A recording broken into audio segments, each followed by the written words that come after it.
and joyful cheering greeted Prince and Princess. The world gets its first full glimpse of the fairy tale princess. She will leave as a princess.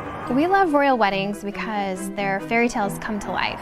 There's a fascination with royal weddings because they are just so extravagant. And now the great hour arrives. Let's listen to the crowd as she arrives at the Abbey. We finally get to see that dress. You see the princess in the big gown, and her prince often in like a military uniform, and it's just romantic and everything you fantasize about as a little girl. For anyone who grew up reading fairy tales or loving princesses and princes and carriages and palaces, there is no question that a royal wedding is the pinnacle of all of that fantasy. That really is the most extraordinary fairy tale.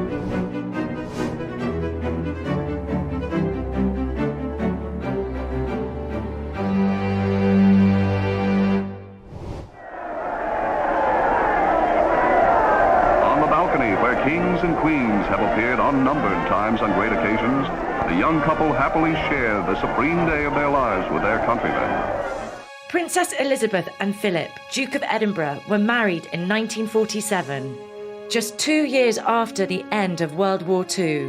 When Princess Elizabeth and Philip got married, coming out of World War II, which was a time of such hardship, the whole country, really the whole world, was looking for a reason to celebrate, so it really kind of brought everyone together. Elizabeth was 21 years old and next in line to the throne. Philip was a dashing 26-year-old Navy lieutenant with ties to the Greek and Danish royal families. Elizabeth and Philip have a really sweet love story. They first met when Elizabeth was just 13 years old, and she was immediately smitten by Philip. He was this dashing naval officer. It was very easy to see why Princess Elizabeth was so taken with him. During the war, Philip went off to serve. The Queen kept in contact with Philip, and Philip would write letters to the Queen during this time. The connection was really cemented.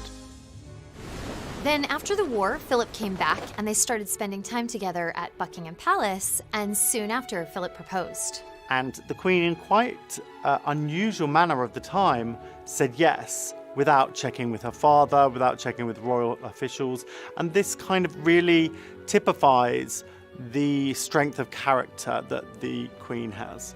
But at her father's urging, she and Philip agreed to keep their engagement a secret for a full year until she turned 21. So it really was a sweet, romantic story, and they were very much in love.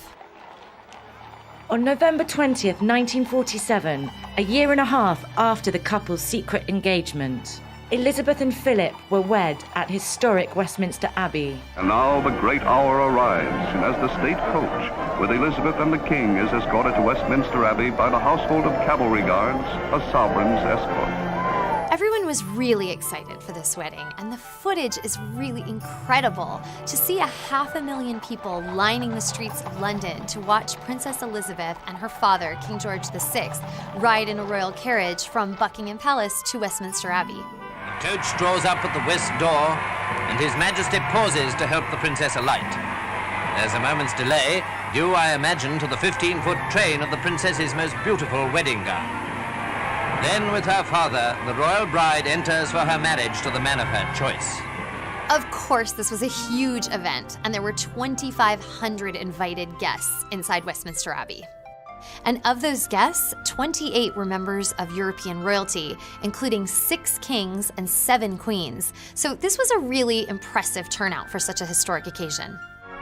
Here is seen the thrilling bridal gown of ivory satin, delicately embroidered in crystals and pearls. Princess Elizabeth's dress was absolutely beautiful. It was a long-sleeved, ivory silk creation. It had 10,000 pearls sewn onto it and had a 15-foot train.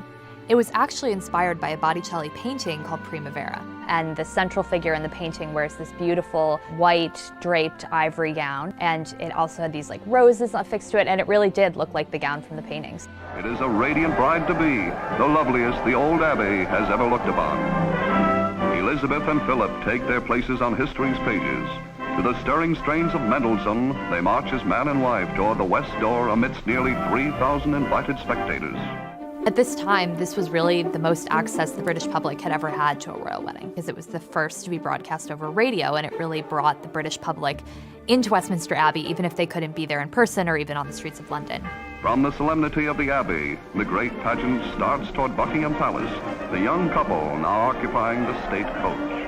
And it was also the second wedding to be filmed, and though it wasn't broadcast live on television, since television wasn't really ubiquitous yet, but it was shown on newsreels later, so people really got to feel like they were there and feel like they were a part of this celebration. They proceed with a brilliantly uniformed mounted guards through throngs estimated at 2 million. In post-war England, everything is rationed except cheers, and the enthusiasm mounts to a new high. Thousands jam the square before Buckingham Palace, and the cry goes up, "We want Elizabeth." There is a tradition of, after a royal wedding, that the royal family gather on the balcony of Buckingham Palace and meet the nation. And when this happened with Princess Elizabeth and Prince Philip, the crowds went wild. There was such a huge cheer, and it was a really great time of celebration. 3 generations of the royal family now appear, but it is the young bride and groom who really rule England this day. Princess Elizabeth and Prince Philip's love story really meant a lot to the British people, and it was something that, wasn't about war, it wasn't about politics. This was just a young couple in love, and that was something to celebrate that had no ties to something that made them unhappy. Elizabeth and Philip's wedding was the beginning of an incredible 70-year marriage, the longest in British royal history by 2 decades. The first 5 years after their wedding were arguably the best of their lives. They lived a pretty quiet life, relatively speaking. Philip was in the Navy, and they spent time in Malta during his naval service, and they also welcomed 2 children, Prince Charles and Princess Anne. But then her father died in 1952 and made Elizabeth the Queen, something they weren't expecting to happen for several years to come. So suddenly they were forced to adapt and take on this whole new life full of royal duties and assume the position of being the face of a nation. Prince Philip has been by her side through it all. They really have this epic love story, married for 7 years. They have 4 children, 8 grandchildren. They've had this really big family that's, full of love, and everyone's so close, and, it's a really sweet testament to their bond. In the proud words of King George, our daughter has married the man she loves. Everyone here in the grounds of the palace must have been captivated by Grace's charm and beauty. Long before Charles and Diana, this was the fairy tale.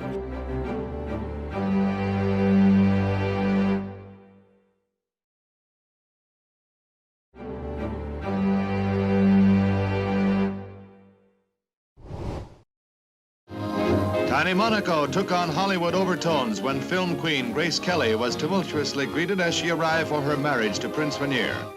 In 1956, Prince Rainier III of Monaco married American actress Grace Kelly.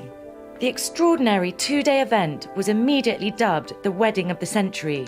Though this isn't a British royal wedding, it is definitely one of the most famous royal weddings of all time. Long before Charles and Diana, this was the fairy tale. She was an American movie star, she met a prince in Europe, and they fell madly in love and got married. Rainier was the 33-year-old reigning monarch of Monaco, while Grace was well on her way to becoming Hollywood royalty.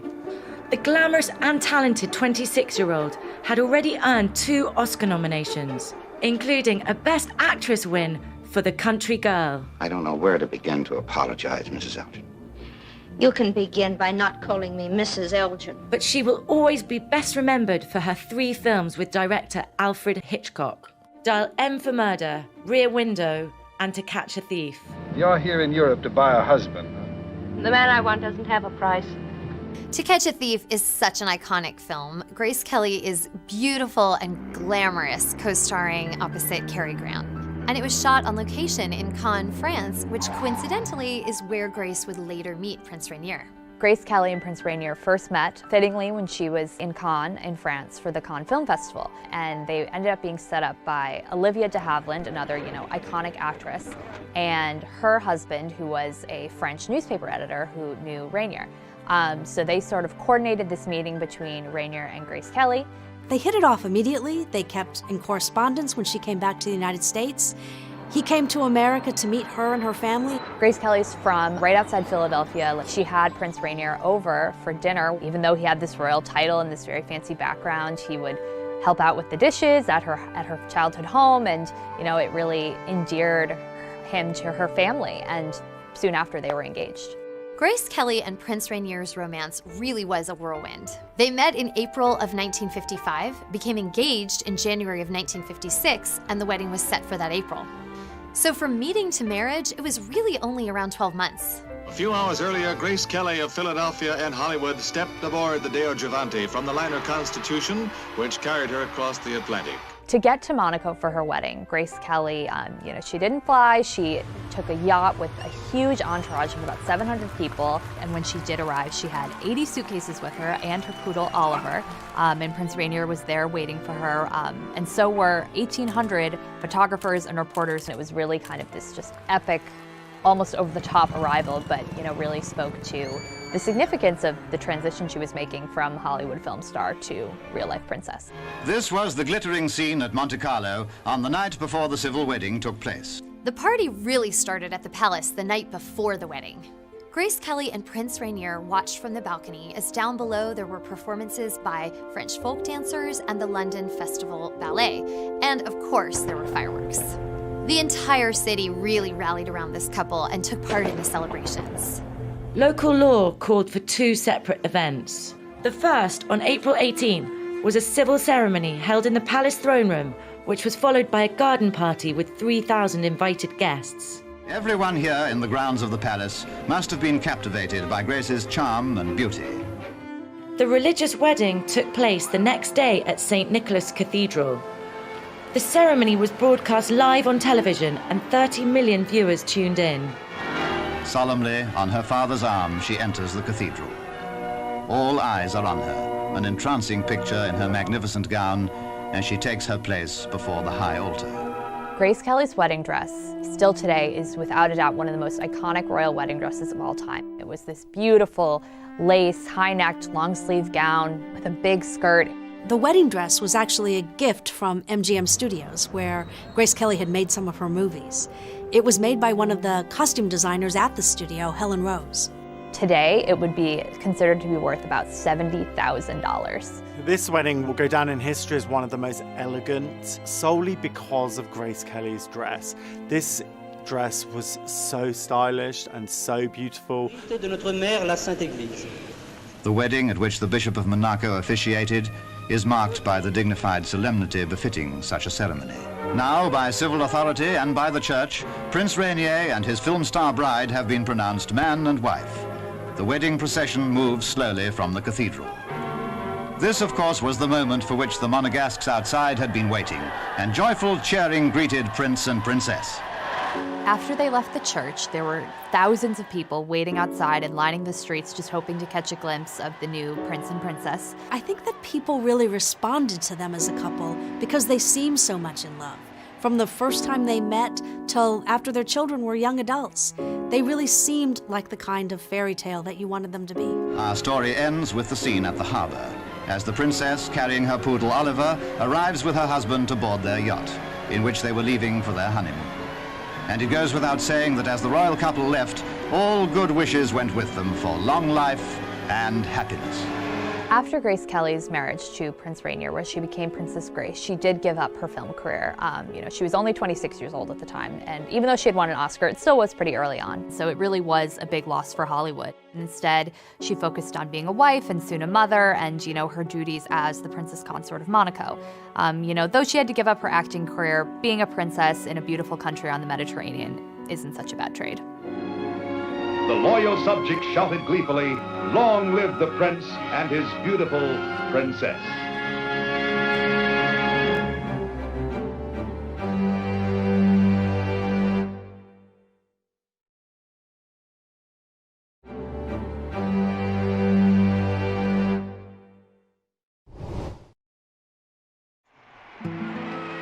In 1960, Princess Margaret married the commoner Anthony Armstrong Jones.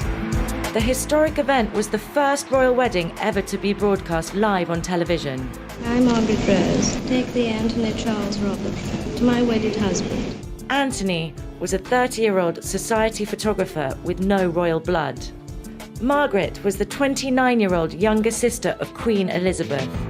The story of Princess Margaret is really complicated. She had actually fallen in love with a different man. Princess Margaret's first love was a man named Peter Townsend. He was a bit older than her, and he was a military hero during World War II. They fell in love when she was in her late teens, early 20s, but he was a divorcee. And at the time, that was a huge no-no in the royal family because of the views of the Church of England on divorce. And so for Margaret, that meant she wasn't able to marry the man she considered the love of her life. And it really broke her heart. Princess Margaret, as she got older, became a very, cosmopolitan, almost like kind of a new royal, and she ran in very cool circles, with more artists or celebrities, and that led her to meeting Anthony Armstrong-Jones, who was a very famous photographer who had actually shot portraits of the royal family. Anthony Armstrong-Jones was an easy sell to the rest of the palace because they knew him. He had taken a lot of the royal portraits, so he was someone that they thought was appropriate for Margaret. Their relationship kind of flew under the radar, and when they announced that they were engaged, it really surprised the press, it surprised the public, and it really was an unconventional choice for Margaret. He was the first commoner to marry into the royal family in 400 years, which is kind of baffling when you think about it now, when you think of people like Kate Middleton and Meghan Markle marrying into the royal family, both of whom are commoners.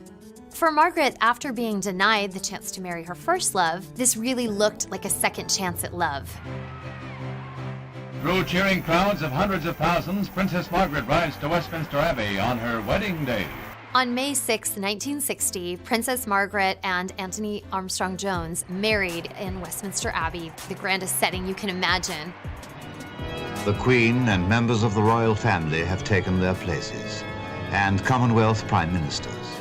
The bridegroom, and what a moment for him as his bride enters. Because Princess Margaret's father, passed away almost 10 years before that, Prince Philip, her brother-in-law, actually walked her down the aisle, which was sort of a sweet show of familial support. There were 2,000 guests, and what really made it historic was that it was the first televised wedding in British history.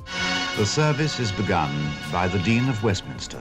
Dearly beloved, we are gathered here in the sight of God and in the face of In the UK alone, 20 million viewers tuned in, while 300 million more were watching from all over the world. Now, every detail and nuance of the ceremony is under the scrutiny of countless millions, but the dignity and grandeur of the rites are not marred. I pronounce that they be man and wife together in the name of the Father, and of the Son, and of the Holy Ghost. Amen. Princess Margaret's royal wedding dress was relatively simple compared to past royal wedding dresses. Life magazine described Margaret's dress as, quote, the simplest wedding gown in history, although it did feature 30 meters of fabric just for the full skirt. It had long sleeves and a very thick silk. It was a V-neck that came very high up on her neck, and then it had a really wide skirt, but there really wasn't any lace or any, gems or pearls or crystals. So it was very simple, but it definitely still was an iconic dress, but just a little different from what we've come to expect from royal weddings.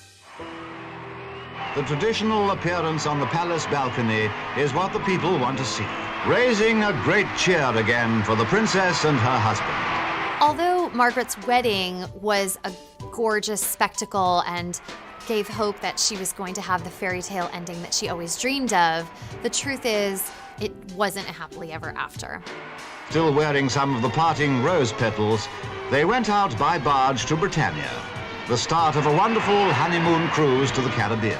Things started to crumble for Margaret and Tony fairly early on, although they did have 2 children, David Viscount Linley and Lady Sarah, before they drifted apart. Things were happy throughout the 60s, but by the 70s, fractures were starting to show. They didn't spend as much time together.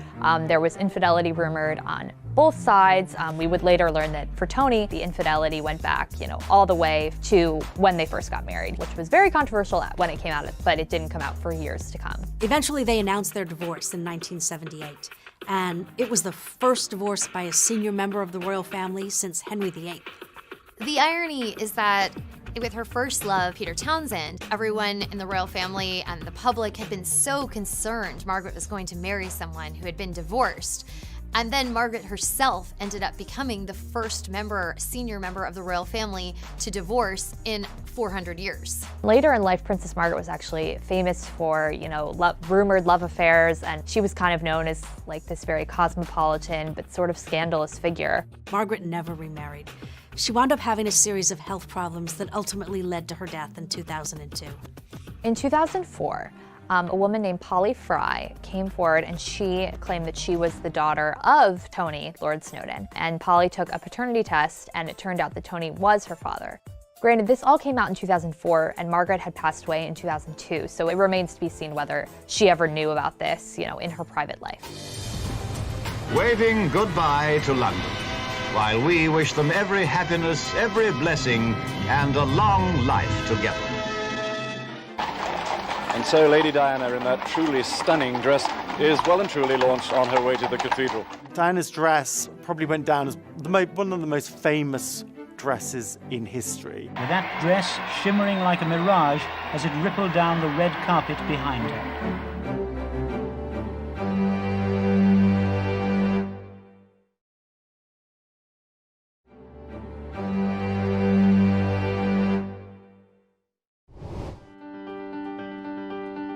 If there's any heart that hasn't been won over by her today, it can kindly surrender now. When Prince Charles married Lady Diana Spencer in 1981, it was widely seen as the ultimate fairy tale wedding. But sadly, looks were deceiving. The irony of this royal wedding is that the person Charles had been having an affair with, Camilla Parker Bowles, attended the wedding, and Diana actually noticed her as she walked down the aisle. Diana was the 20-year-old daughter of British nobility.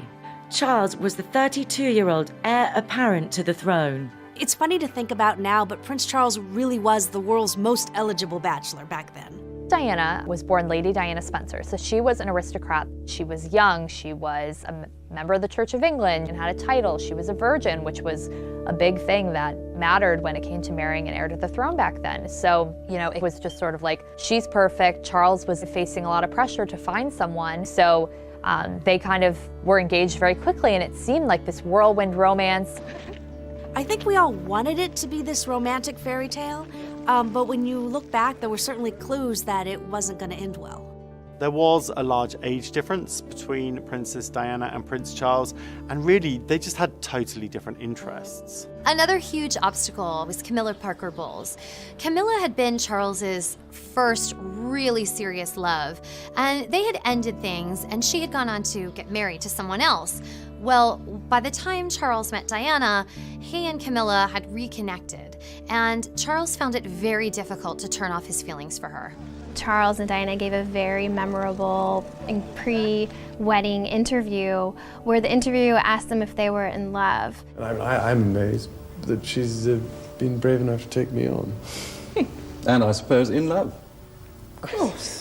Diana said immediately, yes, of course. And then Charles just sort of looked off to the side and said, whatever in love means. Whatever in love means. And it was in that moment that the veil was sort of lifted. Well, it obviously put your own interpretation. Obviously means two very happy people. Yes. Again, congratulations. Well, from us, congratulations. Thank you very much. Very kind.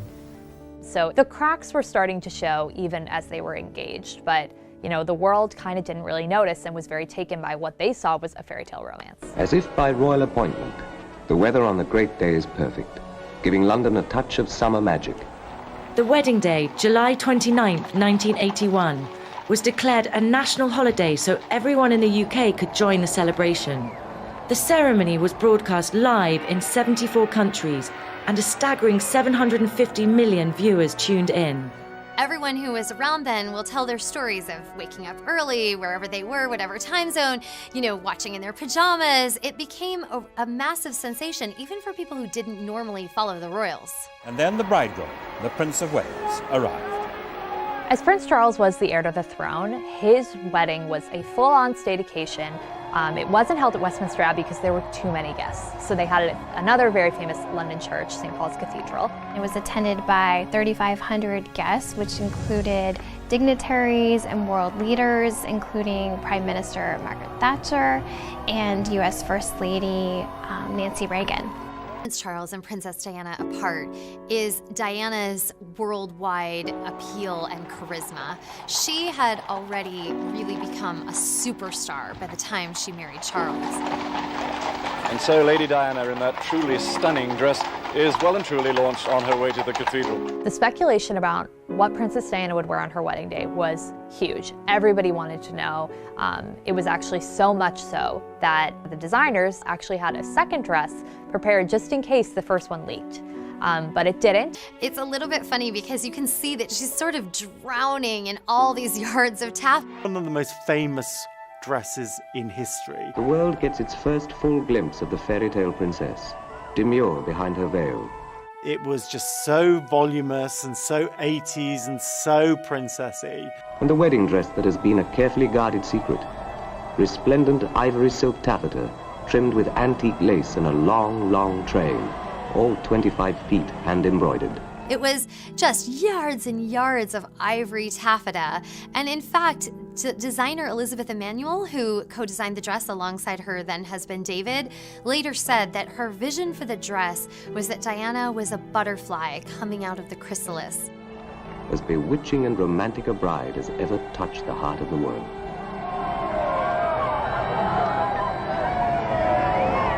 But that long train is a bridesmaid's nightmare. Elizabeth Emanuel also later said that she hadn't anticipated the dress wrinkling quite so much as it did, so they quickly tried to smooth that long train because it was just wrinkled from top to bottom. Already mesmerized and couldn't wait to see this superstar become a superstar bride. Diana Francis, wilt thou have this man to thy wedded husband, to live together according to God's law, in the holy estate of matrimony, so long as ye both shall live? I will. Charles and Diana's wedding was such a massive spectacle that it came with a very massive price tag. Adjusted for inflation, it cost $110 million, which is a lot steeper than the wedding of William and Kate, which was a relatively frugal $34 million. And the roar welling in thousands of throats outside. It all lent another kind of warmth to this London summer's day, with that dress shimmering like a mirage as it rippled down the red carpet behind her. Despite the concerns surrounding this marriage that were sort of present even from the beginning, there was a really truly romantic sweeping moment atop the balcony at Buckingham Palace after they had exchanged their vows. And this is what they're waiting for. An appearance on the balcony of Buckingham Palace, which has seen so many royal and national occasions in the past. Again, everyone who watched the wedding remembers their kiss. He kisses Diana's hand. They look at each other with an adoring gaze that you would expect from newlyweds. A kiss, which receives a roar of approval from the crowd, who call the couple back and back again onto the balcony. It's hard to argue with 500,000 people who know what they want. And every single one was rewarded by this tender kiss. They seemed to be a happy couple in those early years. Right away, they had 2 adorable sons, William and Harry, and they seemed good together. But we found out later it really wasn't all that it seemed. Well, there were 3 of us in this marriage, so it was a bit crowded. Charles was still hung up on Camilla and eventually started to have an affair with her. Diana sort of followed suit, and she also had several affairs. And things really just were very tense between them. In 1992, 11 years after their wedding, Charles and Diana separated, and by 1996, their divorce was final. Charles seemed to move on, and he found his happily ever after with Camilla. But Diana was searching for what she was going to do next, and then it all kind of came to a terrible, tragic end in Paris. Confirmation from Buckingham Palace tonight that the world has lost Princess Diana at age 36, dead in a car crash in Paris. Looking back on Charles and Diana's wedding, it's really bittersweet because on the one hand, it's the most magical day anyone could have imagined, and it still captivates the public imagination. And on the other hand, we all know that it ended in heartbreak and tragedy.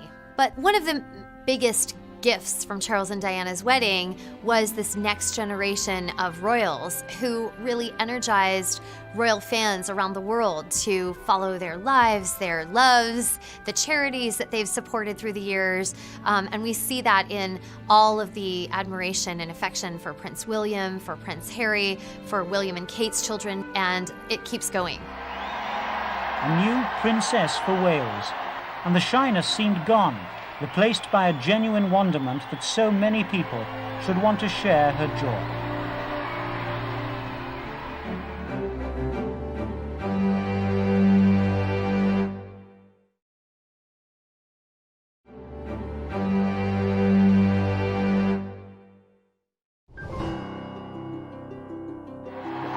Absolute chaos. I'm being swept forward with the crowd. In fact, I don't think I could get away from them if I wanted to. In 1986, just 5 years after Charles and Diana were married, the wedding of Prince Andrew and Sarah Ferguson proved the British people were still hungry for royal nuptials. Because Andrew was not the direct heir, it may have seemed like the wedding wouldn't have been quite the massive affair that Charles and Diana's wedding was, but there was a huge appetite for it, and people really wanted another royal wedding. Andrew was the 26-year-old son of Queen Elizabeth and fourth in line to the throne. Sarah was the 26-year-old daughter of a retired major in the British Army. Sarah Ferguson was the daughter of a very influential military veteran, and he definitely had elite connections, but she was untitled, she was a commoner, she wasn't a member of the royal family or the aristocracy. Prince Andrew and Sarah Ferguson had actually known each other and overlapped in similar circles since childhood. They were reacquainted in 1985 at Royal Ascot when actually Princess Diana played matchmaker and reintroduced them. This really was a love story. Andrew really did adore Sarah, and so did the British public to begin with. Her name was Sarah Ferguson, but very quickly on, the public dubbed her Fergie, and that's a nickname that's really lasted until today. It was easy to see why the public was excited about Fergie. She was young, she was fun, she had that fiery red hair. She didn't always have everything quite smoothed out, and I think initially that endeared her to a lot of people. The excitement mounted as the bridegroom appeared through the gates of Buckingham Palace, complete with his new titles and his best man, Prince Edward. Prince Andrew and Sarah Ferguson married on July 23rd, 1986 at Westminster Abbey, and the wedding was attended by 2,000 guests. 500 million people watched it on television, and another 100,000 lined the streets outside the palace. But it was the bride and her dress that everyone was waiting to see. Ivory silk Duchess satin, embroidered with honeybees and thistles, emblems from her coat of arms. Fergie's dress was quintessentially 80s. It has these big puffy sleeves, almost looks like she's wearing shoulder pads. She also wore this extensive taffeta train, huge full skirt. The bodice was heavily beaded, and then in silver beads embroidered on the train were Sarah and Andrew's initials. A few last-minute adjustments, and the ceremony passed off with scarcely a hitch. I, Sarah Margaret. I, Sarah Margaret. Take thee, Andrew Albert Christian Edward. Take thee, Andrew Albert Christian Edward. To my wedded husband. To my wedded husband. In the footage of the wedding, you can really see Princess Diana smiling and looking very happy, and clearly she was pleased that this relationship that she had sort of, sowed the seeds for ended up blossoming into something that turned into marriage. With a quick look back and a thank you, the couple stepped out into the sunlight and the cheers from the crowd. The Duchess demonstrated her own energetic version of the royal wave on the way back to the palace. One of the sweetest and most spontaneous moments in Andrew and Fergie's wedding is when you see a young Prince William run up to his uncle Andrew and give him a hug. It's just so fun to watch. People lined the streets and waited outside Buckingham Palace for them to come out on the balcony, and everybody really wanted to see them kiss. And so they were yelling, "Kiss, kiss," and Prince Andrew even kind of toyed with the crowd, and he goes, "What? What?" The crowd asked for it, and the crowd got it. They did share a kiss for all the people on the balcony, which was such a sweet moment. The kiss, the grand finale to a perfect day when everyone had difficulty suppressing a smile. Another thing you notice about Fergie on her wedding day is that she just seems to be having so much fun. Once the couple emerged, complete with their teddy bear, confetti filled the air. It seemed to get everywhere. There's almost this sense of, can you really believe I'm here? Am I actually a fairy tale bride? Whereas, you don't always see that in other royal weddings. The Queen was there to see them off as the royal couple took to the air by helicopter from the Royal Chelsea Hospital for the short flight down the Thames to Heathrow Airport. One of the things that you start to notice with royal weddings is that oftentimes these couples come out of this magnificent, unimaginably fantastic day, and then the reality starts to set in, and it's not quite the fantasy that was portrayed on that wedding day. They're off to the Azores on honeymoon for a bit of peace and quiet. Things were really happy for Fergie and Andrew at the beginning of their marriage. They quickly had 2 daughters, Princess Beatrice, and then 2 years later, Princess Eugenie. And they were really this happy family, but eventually by the early 90s, tensions had sort of started, and there were rumors swirling that the couple wasn't as happy as they had once been and that they were growing apart. Fergie and Andrew announced their separation in 1992, just 6 years after the wedding. By 1996, their divorce was final. As the years wore on, things started to thaw, and Fergie has really been welcomed back into the royal fold for the most part, certainly by her ex-husband, Prince Andrew. The two even lived together at Royal Lodge on the grounds of Windsor Castle, so they often call themselves the world's friendliest exes.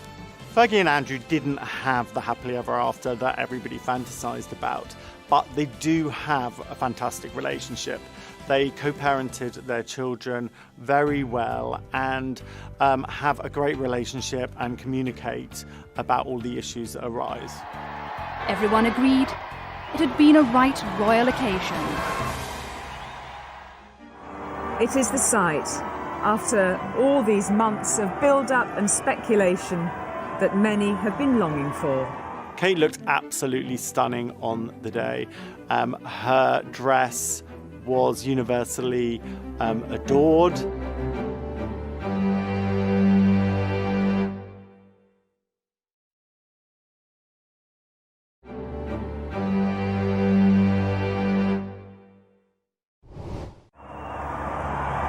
And a lovely moment, because the Queen has allowed the royal couple some time on their own for the crowd to take that first glimpse in as they emerged onto the balcony.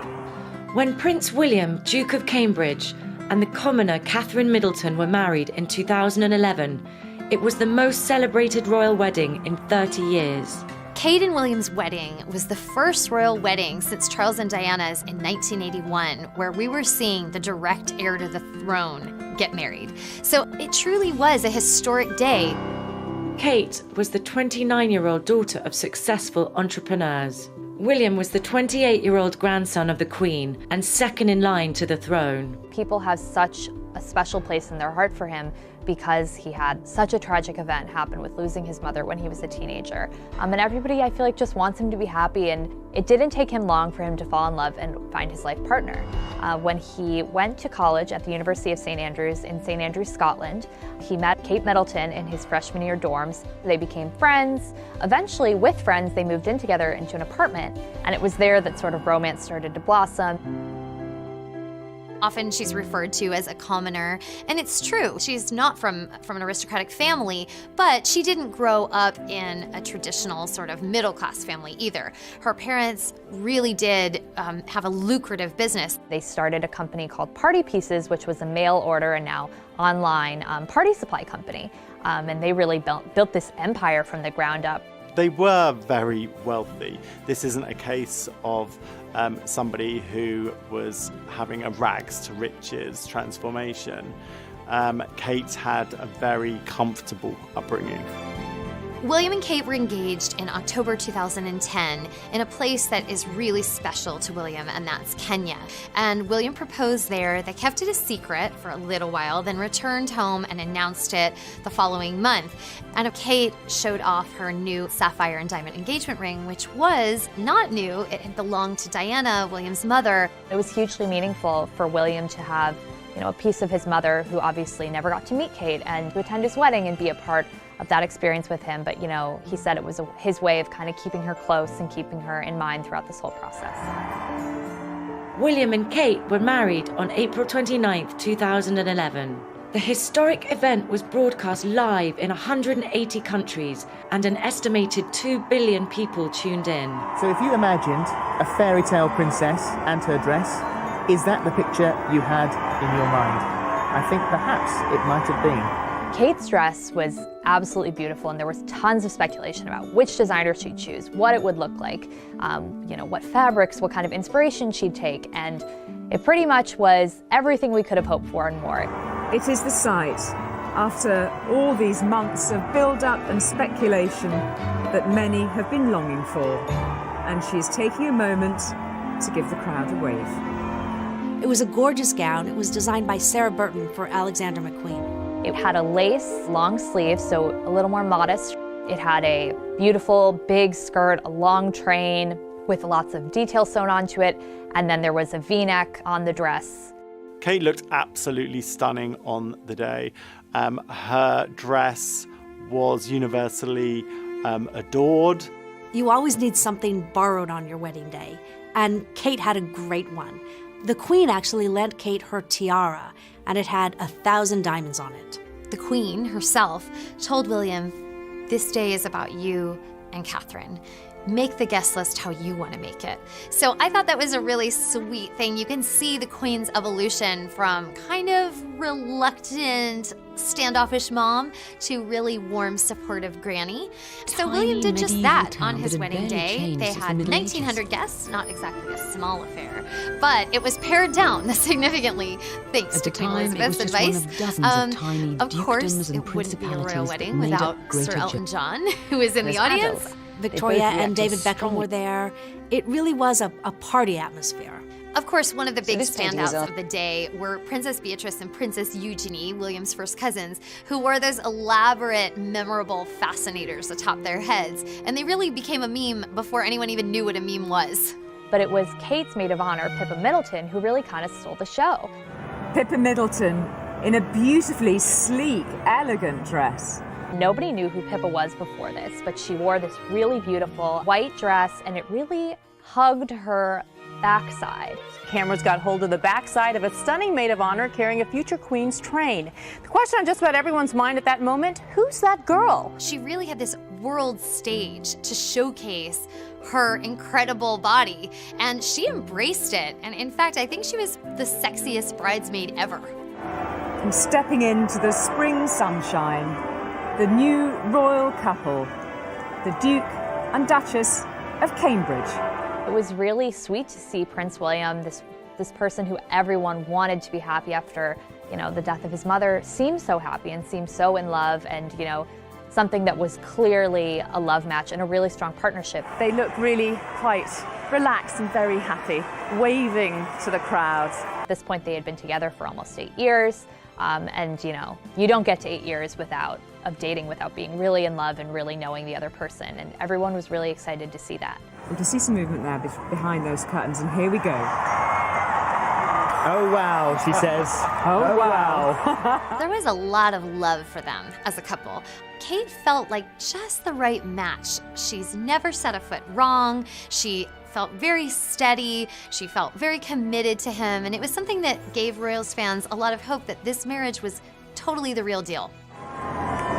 A convertible Aston Martin emerging from the gates of Buckingham Palace. They drove off in an Aston Martin from Buckingham Palace. The license plate said "just married," and it was so cute and really such a surprise for the crowd that they were, driving off like any normal married couple. Prince William in the driver's seat. What a view the crowds are being rewarded with. It looks as though Prince Harry may have been at work on this vehicle. Prince William and Princess Kate have really had such a happy and wonderful marriage so far.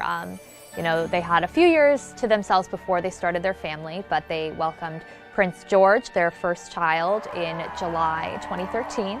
Over the next 5 years, William and Kate had 2 more children, Princess Charlotte and Prince Louis. Kate has really blossomed in the role of princess. She seems to do it all effortlessly. She looks great. She relates to people so naturally. She's the perfect princess. What a thing for Kate Middleton to end up on the balcony of Buckingham Palace. Who would have thought? I mean, that really is the most extraordinary fairy tale. She comes. Here comes the bride. All right. This is the first time we got to see Meghan as a princess. And she really did look the part. She looked every bit the Princess Bride, incredibly regal and ready for this moment. This is when you finally get to see that dress.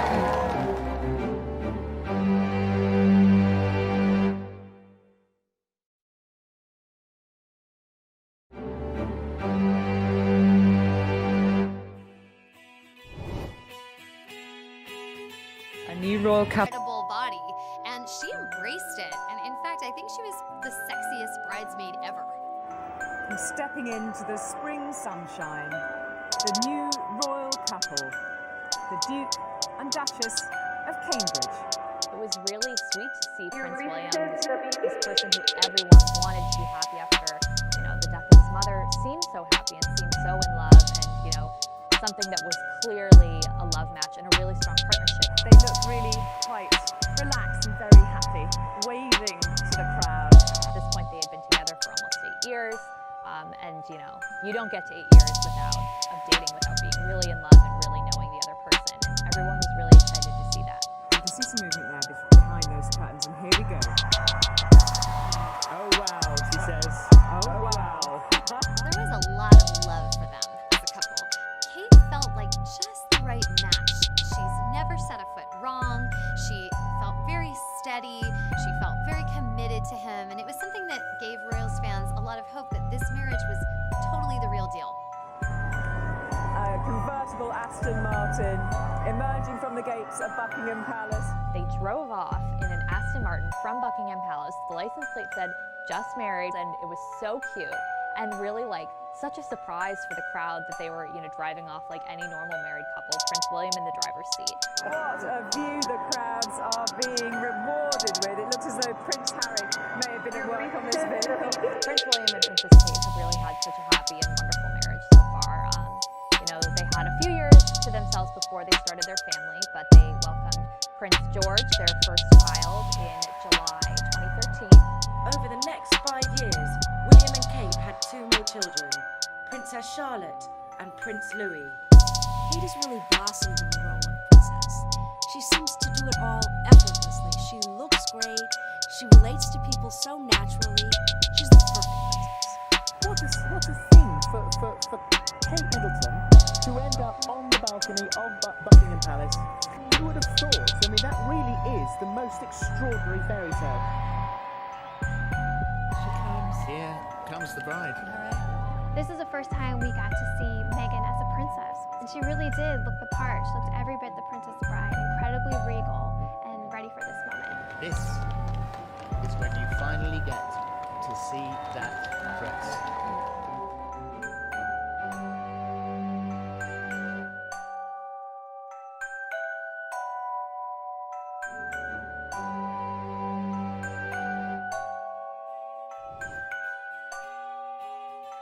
A new royal couple, a new chapter.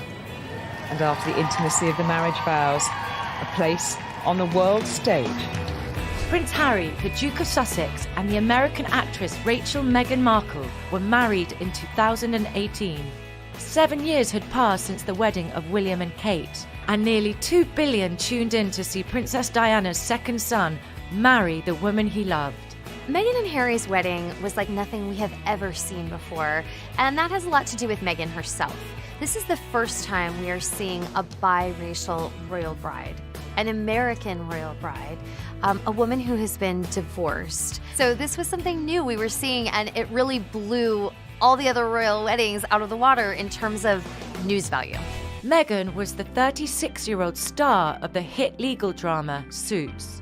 Harry was the 34-year-old grandson of the Queen and 6th in line to the throne. We've been watching Harry grow up since he was born. Of course, Princess Diana and Prince Charles followed the tradition of bringing out their newborn son onto the steps of the Linda Wing at St. Mary's Hospital in London, where the world got its first look at the little ginger prince with his red hair. Look, I was christened in this. looks remarkably well despite it. Harry is so beloved across the world, but especially in the UK. I mean, the citizens have just had such a special place in their hearts for him since he lost his mother at a young age. The readers have always been very affectionate towards Harry because they saw him grow up. And they've gone from him seeing him as this little boy who'd lost his mother to now finally fully in love and happy. The fact that I fell in love with Meghan so incredibly quickly was a sort of confirmation to me that everything, all the stars were aligned, everything was just perfect. It was this beautiful woman just sort of literally tripped and fell into my life. I fell into her life. Meghan and Harry actually met on a blind date, and they hit it off right away. I was beautifully surprised when I walked into that room and saw her, and there she was sitting there. I was like, okay, well, I really have to up my game. The world found out about Harry and Meghan when one of the London tabloids confirmed the relationship in October 2016. But Harry and Meghan had actually been dating for a few months by then, and they were building a relationship. Harry and Meghan's engagement was announced on November 27, 2017. That same day, the happy couple sat for an interview with the BBC. It happened a few weeks ago, early this month, here at our cottage.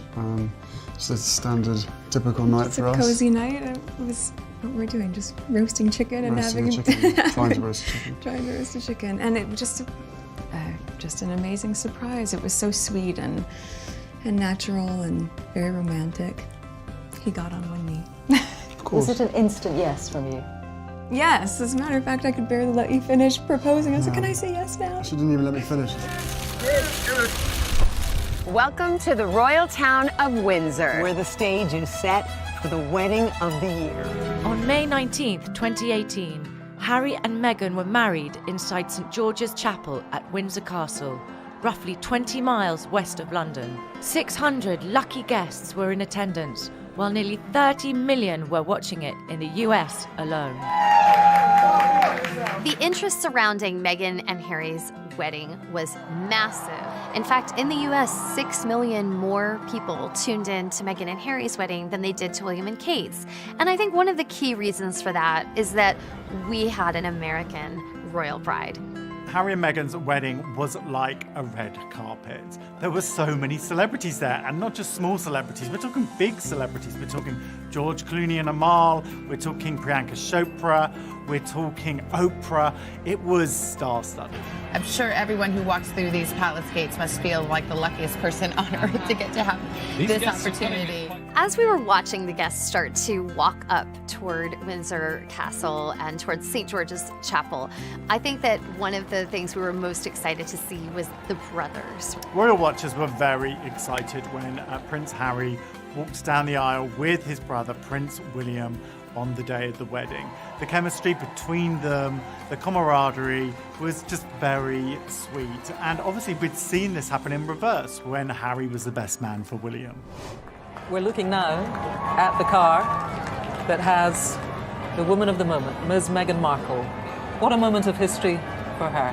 Meghan arrived at the wedding, at the ceremony, in a cart that had been loaned by the Queen.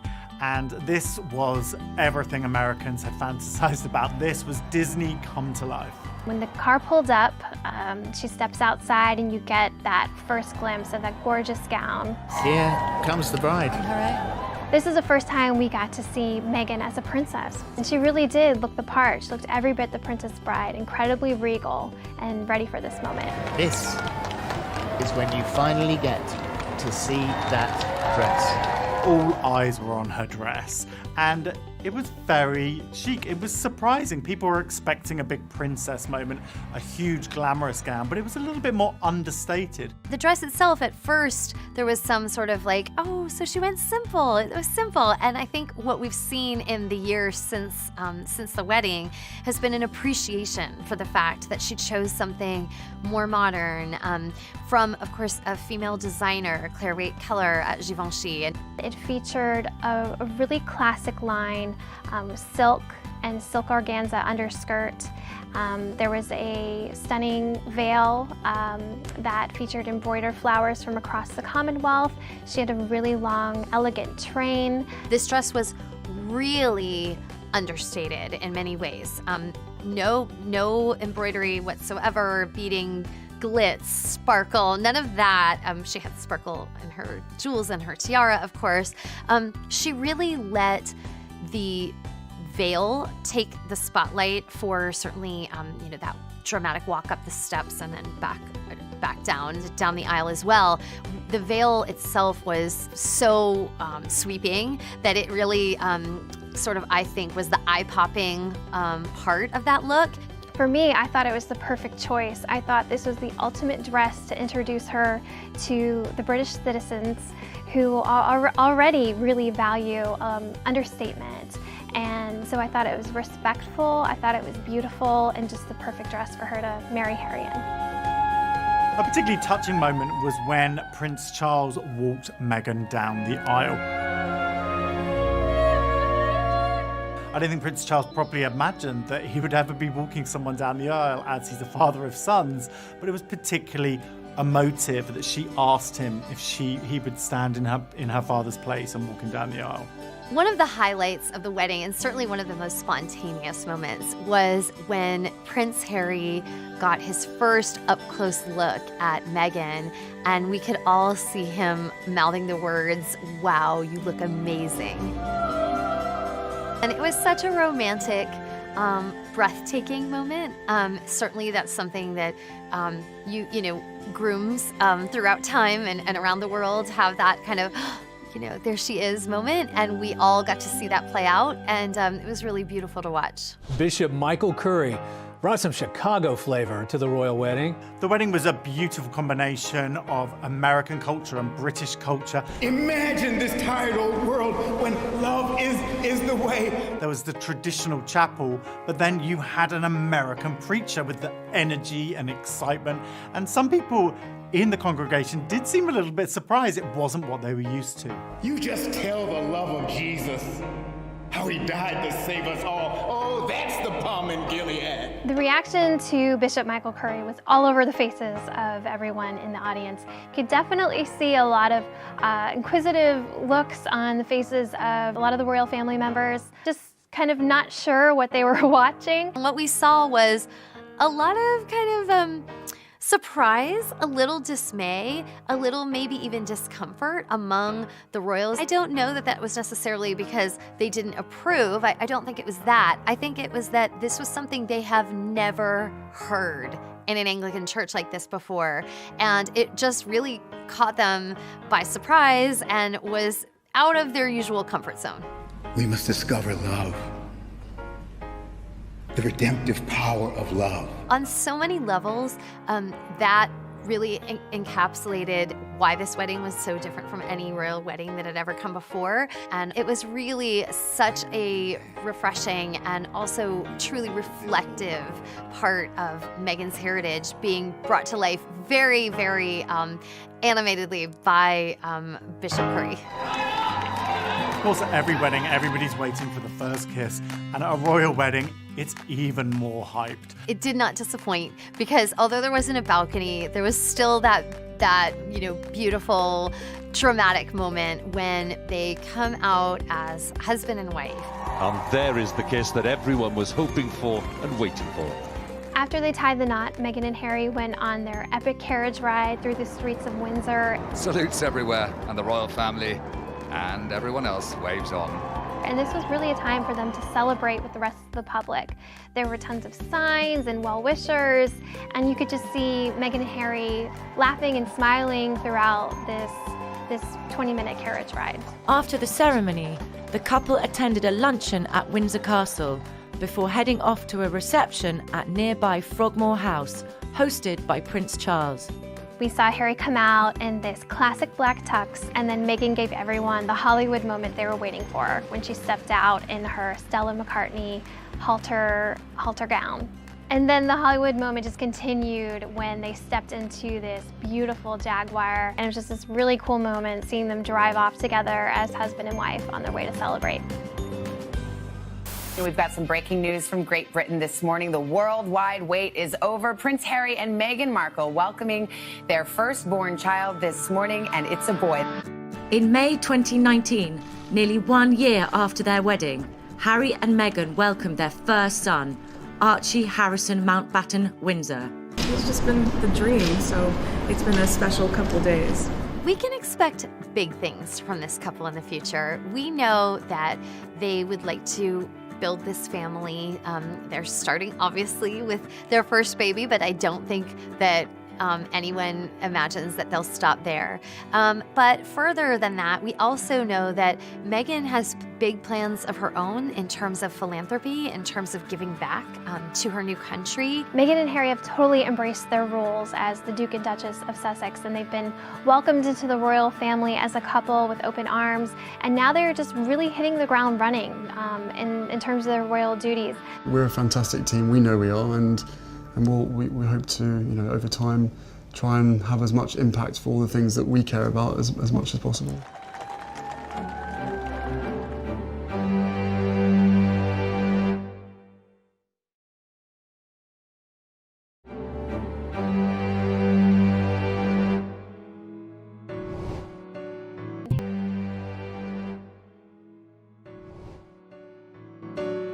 In 2018, just 5 months after the wedding of Harry and Meghan, St George's Chapel played host to yet another round of royal nuptials, when Princess Eugenie of York married the commoner Jack Brooksbank.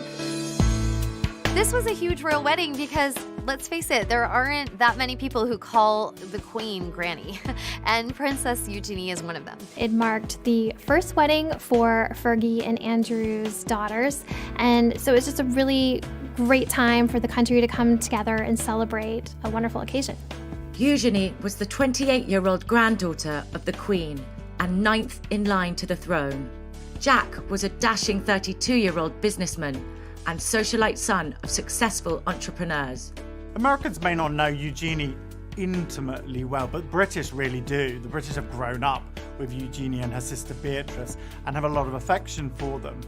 In America, I think they're probably most famous for turning up at Kate and William's wedding, wearing some fascinators that kind of stole the show in many ways. It's the hats, including these Philip Tracy designs worn by Princesses Beatrice and Eugenie, that made the most impact. She grew up with her grandparents and her parents, Prince Andrew and Sarah Ferguson, Fergie, at all the various palaces and castles, and she herself was raised at Royal Lodge, which is at Windsor. Jack is a successful businessman. He is a wine merchant. He's also a global brand ambassador for Casamigos, which is George Clooney's former tequila company.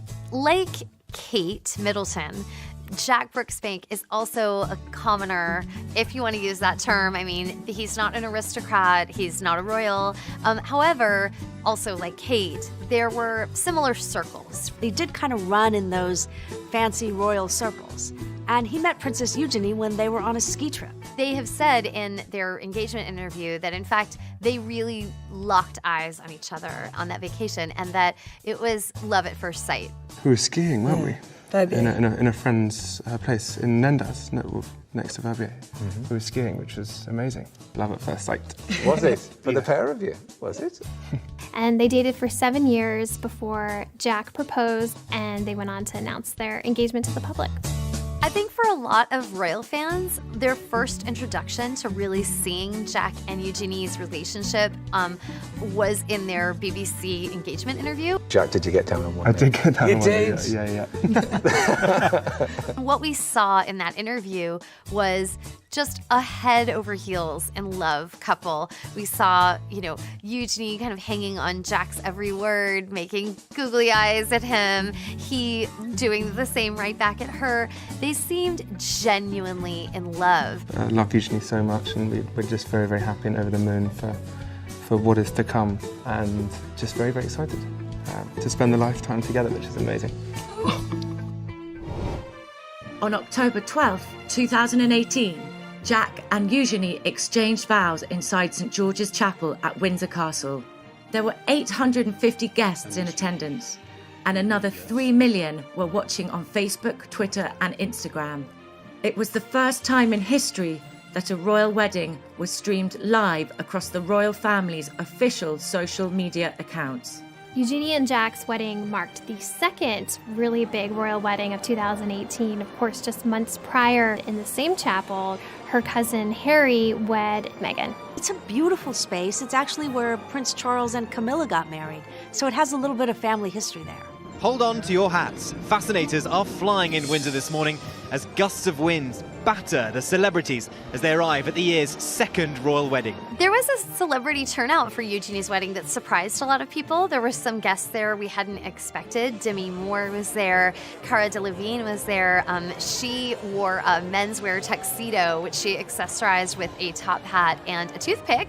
And that was a fun look. And she was one of the few who managed to keep her hat on. In fact, it was such a windy day that many of the guests were literally holding on to their hats. Naomi Campbell was there, Ricky Martin was there, so it was a really fun mix. Fergie disembarking right in front of the chapel, arriving with her daughter, Princess Beatrice. Of course, she also had her royal family members by her side, so William and Harry, Meghan and Kate, the Queen, her grandfather Philip, and her parents, Andrew and Fergie. This being a royal wedding, all eyes were on Eugenie when she stepped out of her car. And she chose a stunning princess ball gown designed by two British designers, Peter Pilotto and Christopher DeVos. What a beautiful dress. Looks absolutely stunning on her. When Eugenie entered the church and we got that first view from behind of the open back, there were gasps, not only because it was so beautiful, it was a really exquisite, striking look, but there was a lot of subtext behind that look. This is very deliberate. The focus is on her operation, the scar that will be there, and this is so life-affirming and life-changing for her. What Eugenie later talked about was she wanted to expose the quite long scar on her back, which is a remnant of surgery she had to correct scoliosis as a child. And she, rather than try to cover it up, try to wear a dress that you couldn't see it, she very much wanted to put that scar on display and show that beauty comes in all different forms. It looks different for different people. Scars can be beautiful. Eugenie's dress was very sleek and modern, but it was also very princessy. And she became the first royal bride not to wear a veil. She instead had this beautiful tiara on her head that she'd borrowed from her grandmother. Okay, that is the Queen's personal tiara that she has had something borrowed. Clearly, it was given with love by Granny, the Queen, to her granddaughter. And the two of them share a very, very close bond. And I think that you saw the love between them that day, and then you saw the sparkle on Eugenie's head, which reflected that as well. It was a time where everyone got to see her fully coming into her own. She was beautiful, just so serene and regal on her wedding day. After they tied the knot, they celebrated with friends and family at a reception hosted by the Queen in Windsor Castle.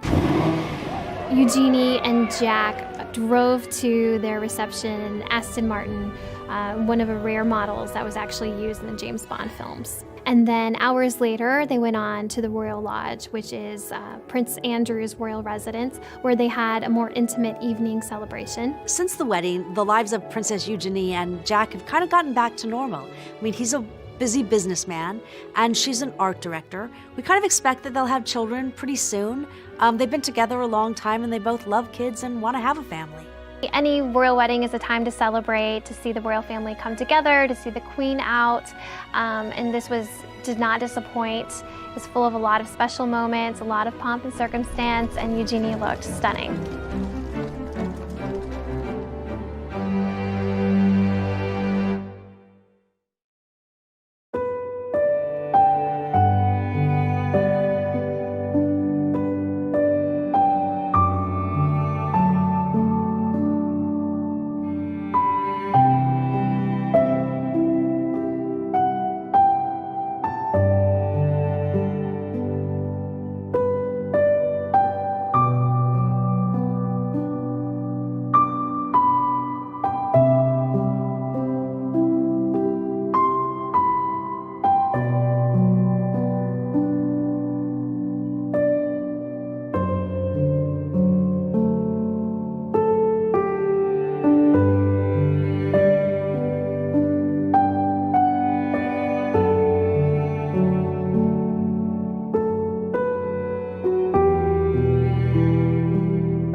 British public into Westminster Abbey, even if they couldn't be there in person or even on the streets of London.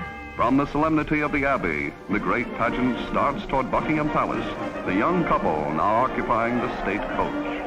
And it was also the second wedding to be filmed, and though it wasn't broadcast live on television, since television wasn't really ubiquitous yet, but it was shown on newsreels later, so people really got to feel like they were there and feel like they were part of this celebration. They proceed with a brilliantly uniformed mounted guards through throngs estimated at 2 million. In post-war England, everything is rationed except cheers, and the enthusiasm mounts to a new high. Thousands jam the square before Buckingham Palace, and the cry goes up, "We want Elizabeth." There is a tradition of, after a royal wedding, that the royal family gather on the balcony of Buckingham Palace and meet the nation.